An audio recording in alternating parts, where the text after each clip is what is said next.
यार वो गली में जो खाना डिलीवर करता था वही अब माफिया किंग निकला। अरे बकवास मत कर, डिलीवरी बॉय और माफिया किंग। सच कह रहा हूँ। कल रात वो एक पार्टी में गया और वहाँ अकरम की कुर्सी पर बैठ गया। अकरम वो शहर का माफिया डॉन। फिर क्या हुआ? जैसे ही अकरम की नजर उसकी अंगूठी पर गई वो उसके पैरों में गिर गया और बोला, वेलकम बैक टाइगर। क्या? टाइगर? कौन है ये डिलीवरी बॉय?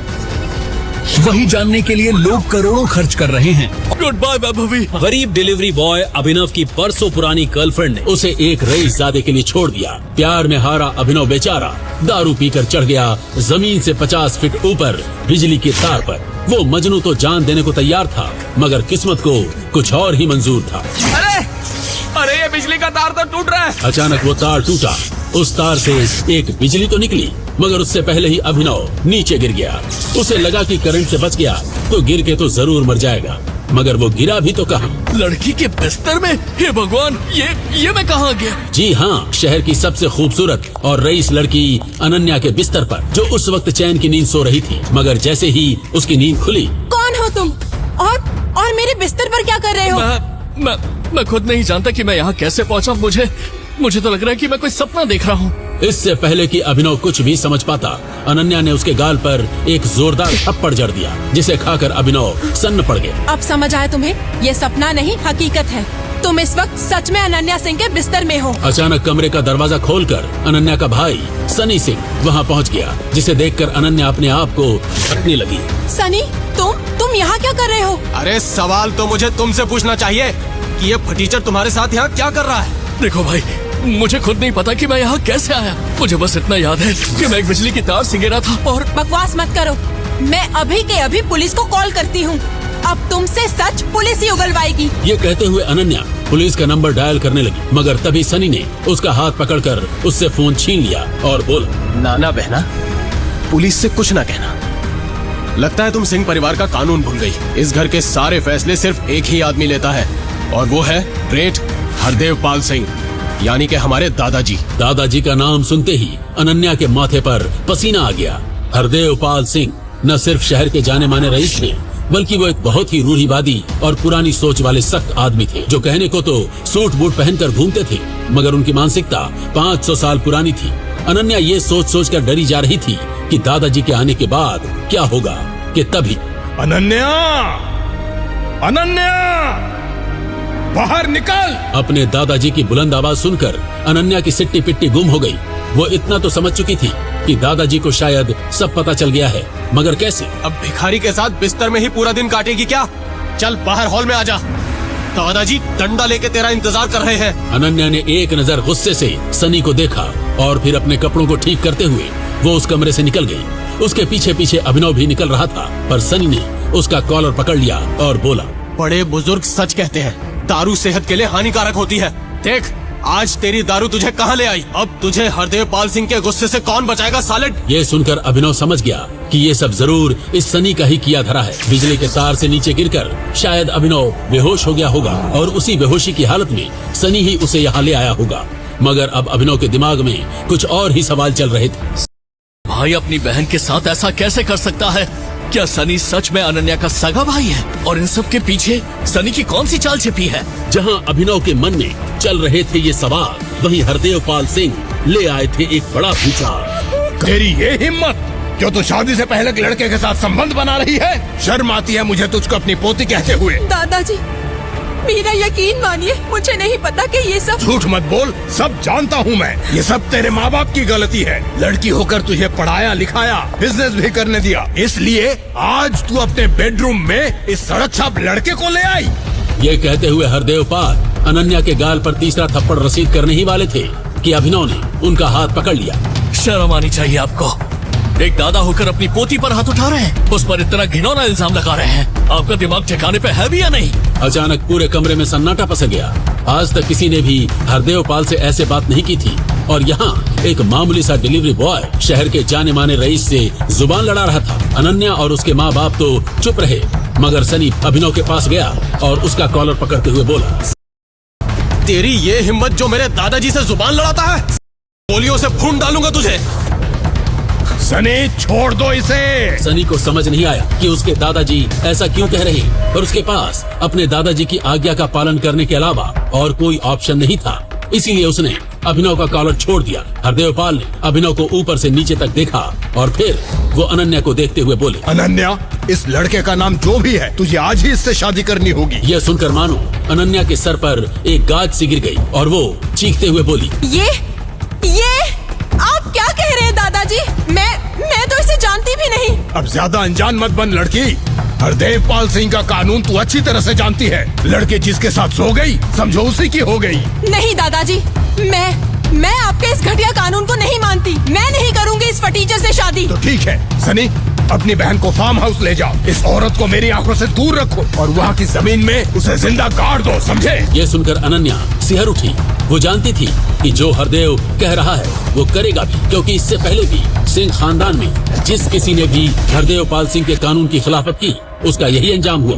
अब अनन्या के पापा हरदेवपाल के पैरों पर गिरकर गिड़गिड़ाने लगे। डैडी जी, हम आज ही अनन्या की शादी इस लड़के से करवा देंगे। आप प्लीज हमारी बेटी की जान बख्श दीजिए। अनन्या भी अब अपने दादा के सामने लाचार हो गई थी। वही अभिनव जानता था कि अगर उसने अनन्या से शादी नहीं की तो एक मासूम लड़की उसकी वजह से अपनी जान से हाथ धो बैठेगी। फिर क्या था, 1 घंटे के अंदर ही उसी हॉल में अनन्या और अभिनव की शादी हो गई।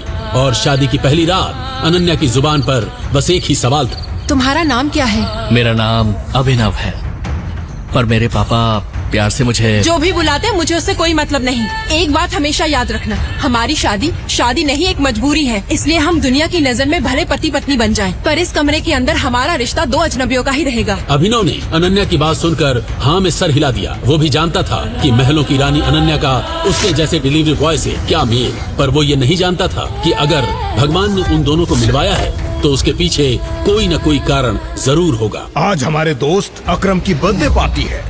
हम चाहते हैं कि इस पार्टी में नए दामाद को अपने साथ लेकर जाएं। अकरम, जो शहर का सबसे बड़ा रईस ही नहीं बल्कि शहर का सबसे बड़ा डॉन भी था, वो और उसके 2 पार्टनर्स मिलकर चलाते थे द माफिया किंग, जो देश की सबसे खतरनाक क्रिमिनल गैंग। वैसे तो अनन्या उस पार्टी में नहीं जाना चाहती थी, पर दादाजी का हुक्म टालना उसके लिए इम्पॉसिबल था। मजबूरी में अभिनव को भी अनन्या के साथ जाना ही पड़ा, मगर वहाँ उसका सामना उससे हुआ जिसे देखकर वो पूरी तरह से चौंक गया। वैभवी, तुम यहाँ क्या कर रही हो? जी हाँ, अभिनव के सामने उसकी वही एक्स गर्लफ्रेंड वैभवी खड़ी थी, जिसके प्यार में धोखा खाकर अभिनव बिजली के तार पे चढ़ गया था।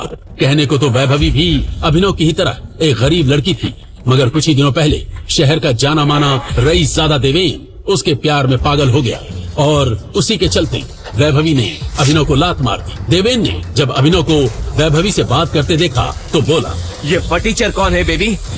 कहीं ये वही डिलीवरी बॉय तो नहीं जो तुम्हारे प्यार में बिजली की तार से कूद गया था? हाँ बेबी, ये वही देवदास की औलाद है। यहाँ भी जरूर ये कोई डिलीवरी करने आया होगा, है ना? इतने में वहाँ सनी पहुँच गया। डोंट टेल मी जीजा जी कि आप एक डिलीवरी बॉय हैं। आपकी शक्ल से ही लगता था कि आप एक गरीब फैमिली से हैं। एक डिलीवरी बॉय? छी छी। सनी, तू इस फटीचर को जीजा जी क्यों बोल रहा है? हाँ, कहीं तू ये तो नहीं कहना चाहता है कि मेरी प्यारी बहन अनन्या ने इस फटीचर डिलीवरी बॉय से शादी कर ली है? जी हाँ, सही सुना आपने। ये सुनकर पार्टी में मौजूद हर शख्स के होश उड़ गए, मगर जो सबसे ज्यादा बौखलाया वो था अनन्या का सबसे पुराना दीवाना चिराग। नहीं अनन्या, तुम ऐसा नहीं कर सकती।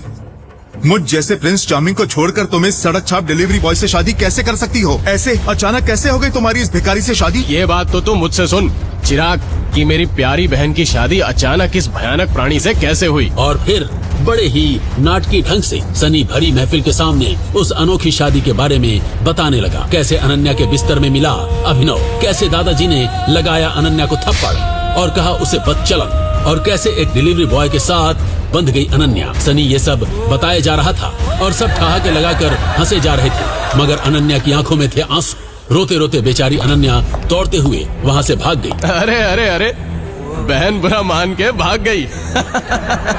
अनन्या के पीछे अभिनव भी वहाँ से जा रहा था, मगर सनी ने उसका हाथ पकड़कर उसे रोक लिया। अरे आप कहाँ जा रहे हैं जीजा जी? आप तो इस महफिल की शान हैं। अभी तो आपका सम्मान होना बाकी है। ये कहते हुए सनी ने अपने दोस्त देवेन और चिराग को देखकर आंख मारी और वो दोनों समझ गए अब सनी जरूर कोई बड़ा हंगामा करने वाला है। आइए जीजा जी, आप इस खास चेयर पर बैठिए। ये कहते हुए सनी ने अभिनव को एक बड़ी ही सुंदर मगर साथ ही साथ खतरनाक नजर आने वाली चेयर पर बैठने का इशारा किया। वो चेयर किसी राजा महाराजा की गद्दी की तरह दिखाई दे रही थी, मगर सनी के ऐसा कहते ही देवेन चिल्ला उठा। ए सनी, तू पागल हो गया है क्या? ये उस चेयर पे कैसे बैठ सकता है? ये चेयर तो... अरे देवेन, तू क्यों अपना खून जला रहा है भाई? मेरे जीजा जी को कैसे सम्मान देना है ये मुझे तय करने देना। सही कह रहा है सनी। अरे जो भी है जैसा भी है, ये अब अपने दोस्त सनी का जीजा है, तो इसे इज्जत तो देनी पड़ेगी ना। चिराग की बात सुनकर देवेन भी समझ गया कि अब सनी अभिनव का काम तमाम करके ही रहेगा। अभिनव जो सनी की चाल से अनजान था, वो उस चेयर की तरफ बढ़ने लगा और सनी मन ही मन कहने लगा, अब पता चलेगी इस डिलीवरी बॉय को इसकी औकात। और फिर जैसे ही अभिनव उस चेयर पे बैठा, अचानक उस चेयर में लाल लाइट्स जलने लगी और पूरे के पूरे हॉल में बहुत तेज साउंड वाले अलार्म्स बजने लगे। ये क्या हो रहा है? सनी अचानक जोर से चिल्लाकर बोलने लगा, ये फटीचर, ये तूने क्या किया? माफिया किंग के मालिक की कुर्सी पर बैठ गया। जी हाँ, वो खास चेयर थी द माफिया किंग गैंग के मालिक अकरम की, और इस चेयर में अकरम के अलावा किसी और को बैठने की इजाजत नहीं थी। उन अलार्म्स के बजते ही बहुत से बॉडीगार्ड्स हाथ में बंदूक लेकर वहाँ आ गए और अभिनव को घेर कर खड़े हो गए। खून डालो इस भिखारी को, अंकल की कुर्सी पर बैठ रहा था, फटीचर कहीं का। मगर तभी वहाँ एक कड़क आवाज आई। कौन है वो माइका लाल जिसने माफिया किंग के मालिक की कुर्सी में बैठने की हिम्मत की? सूट बूट पहने और हाथों में एक इम्पोर्टेड सिगार लिए अब खुद अकरम वहाँ पहुँच गया था। अलार्म की आवाज सुनकर वो भी समझ गया था कि किसी ने माफिया किंग की कुर्सी में बैठने की गुस्ताखी की है। वो अभिनव के पास पहुँचा और धमकाते हुए बोला, तो तू है वो हरामजादा। अब तुझे अकरम के कहर से कोई नहीं बचा सकता। अकरम के मुंह से ये सुनते ही अभिनव अंदर तक सिहर गया और अकरम के आगे हाथ जोड़ते हुए बोला, सर प्लीज मुझे माफ कर दीजिए। मैं इस कुर्सी के बारे में कुछ नहीं जानता था। जहां अभिनव अकरम के आगे गिड़गिड़ा रहा था, वहीं अब अकरम की आंखें अभिनव की अंगूठी पर टिकी हुई थी, जिस अंगूठी में टी लिखा हुआ था। उस अंगूठी को देखते ही अचानक अकरम के चेहरे पे छाया हुआ गुस्सा खौफ में बदल गया, मानो उस अंगूठी को देखकर अकरम को कुछ याद आ गया। टाइगर, मुझे माफ कर दो, मैंने तुम्हें पहचानने में देर कर दी बेटा। यह कहते हुए अकरम अभिनव के पैरों पर गिर गया। ये देखकर सनी का सर चकरा गया। वो अकरम से बोला, ये सब क्या है अकरम अंकल? आप इस फटीचर के आगे घुटने क्यों टेक रहे हैं? ये तो खबरदार, जो इसके बारे में एक शब्द भी कहा तो ये कुर्सी भी इसकी है, इस पे अधिकार भी इसका है और ये पूरा कारोबार भी इसी का है। ये है माफिया किंग का असली मालिक, क्योंकि ये है हमारा टाइगर। आखिर क्यों अभिनव के आगे अकरम जैसे खतरनाक डॉन ने घुटने टेक दिए? क्यों अकरम अभिनव को कह रहा था टाइगर? क्या याद आया था अकरम को अभिनव की उस अंगूठी को देखकर? और अब क्या नया मोड़ लेने वाली है अभिनव और टाइगर की कहानी? आगे की कहानी जानने के लिए देखें अगला एपिसोड सिर्फ पॉकेट FM के YouTube चैनल पर, और द रिटर्न ऑफ टाइगर के सारे एपिसोड्स को सुनने के लिए डिस्क्रिप्शन में दी लिंक से डाउनलोड करें पॉकेट FM ऐप।